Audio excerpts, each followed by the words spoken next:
Hi, welcome to live with food. நம்ம இன்னைக்கு chocolate biscuit பார்க்க போகிறோம்.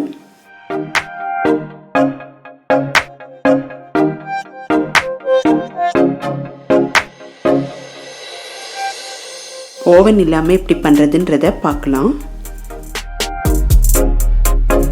பாத்திரத்தில் தண்ணி எடுத்திருக்கேன். ஒரு கப்பில் சாக்லேட் எடுத்திருக்கேன். இது மில்க் சாக்லேட்டு. இதை மெல்ட் பண்ணிக்கலாம். இதோட நான் கொஞ்சமாக வெஜிடபிள் ஆயில் விட்டுருக்கேன். அப்போ தான் நமக்கு சிரப் மாதிரி கிடைக்கும். இப்போ ஒரு பவுல் எடுத்துக்கலாம். இதில் வெஜிடபிள் ஆயில் விட்டுக்கலாம்.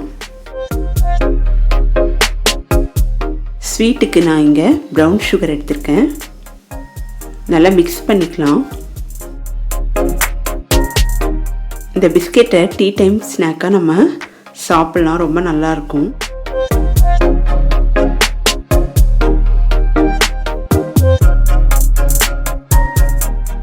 நம்ம இப்போ மெல்ட் பண்ணி வச்சுருந்த சாக்லேட் சிரப் எடுத்துக்கலாம். இதையும் சேர்த்து நல்லா மிக்ஸ் பண்ணிடலாம். இப்போ வாசனைக்கு வெனிலா எசன்ஸ் கொஞ்சமாக விட்டுக்கலாம். வெனிலா எசன்ஸ் இல்லைன்னா ஏலக்காய் தூள் கூட நீங்கள் போட்டுக்கலாம். கோதுமை மாவில் பண்ணியிருக்கேன் இந்த பிஸ்கெட். மைதா எதுவும் யூஸ் பண்ணலை. ஹெல்த்தியான பிஸ்கெட். வீட்டில் இருக்கிற பொருட்களை வச்சே நான் பண்ணியிருக்கேன்.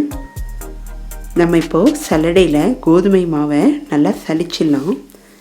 இப்போ நான் கொஞ்சமாக கோகோ பவுடர் சேர்த்துருக்கேன். சப்போஸ் உங்கள்கிட்ட சாக்லேட் இருந்ததுன்னா சாக்லேட் சிரப் மட்டும் போதும்.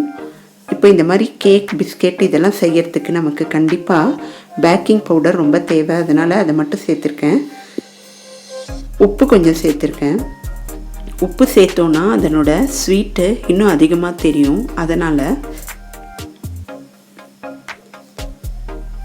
இப்போ நல்லா மிக்ஸ் பண்ணிக்கலாம். சப்பாத்தி மாவு மாதிரி மிக்ஸ் பண்ணணும்.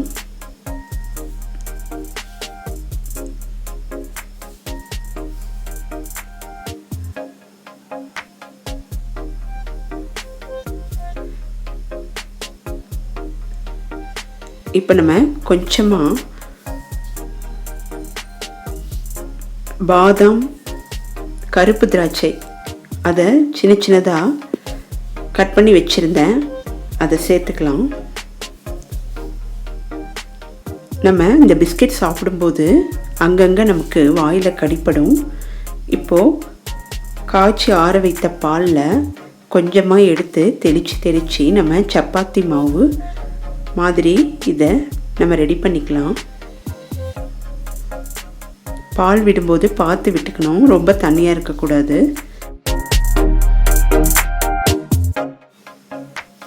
இப்போ நான் இங்கே இட்லி தட்டு எடுத்திருக்கேன்.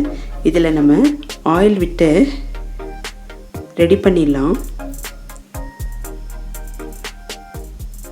இட்லி தட்டு இல்லை அப்படின்னா ஒரு பிளேட்டில் வச்சு கூட நீங்கள் பிஸ்கெட் தயார் பண்ணிக்கலாம்.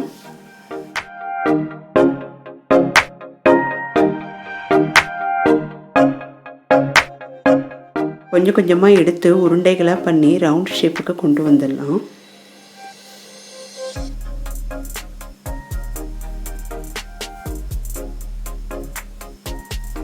நம்ம இந்த மாதிரி இட்லி தட்டில் அடிக்கலாம். டிசைன்ஸ் உங்கள் விருப்பம். உங்களுக்கு என்ன டிசைன் வேணுமோ அதை நீங்கள் ப்ரிஃபர் பண்ணிக்கோங்க. டூத்பிக் வச்சு நான் சும்மா டிசைன் பண்ணியிருக்கேன். இல்லைன்னா இந்த மாதிரியும் நீங்கள் வெர்டிக்கல் லைன் போட்டுக்கலாம்.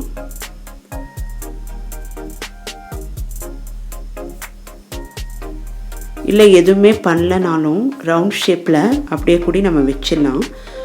இங்கே நான் ஒரு குக்கர் எடுத்திருக்கேன். அதில் ஸ்டாண்ட் இல்லைன்னா தட்டு இந்த மாதிரி போட்டுக்கலாம். இதை முதல்ல ப்ரீ ஹீட் பண்ணிக்கலாம்.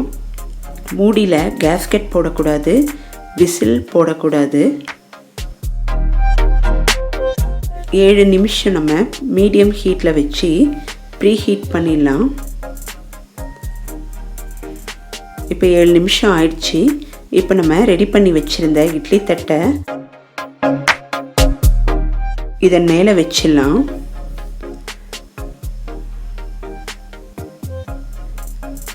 தயார் பண்ணி வச்சிருந்த இட்லி தட்டை ஒன்று ஒன்றா இந்த மாதிரி அடுக்கி வச்சிடலாம்.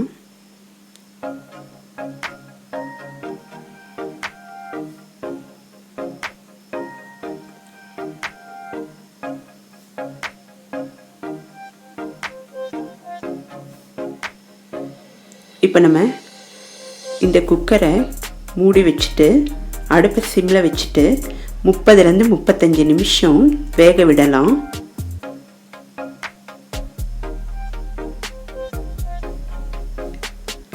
இப்போ 35 நிமிஷம் ஆயிடுச்சு. இப்போ எடுத்து பார்க்கலாம்.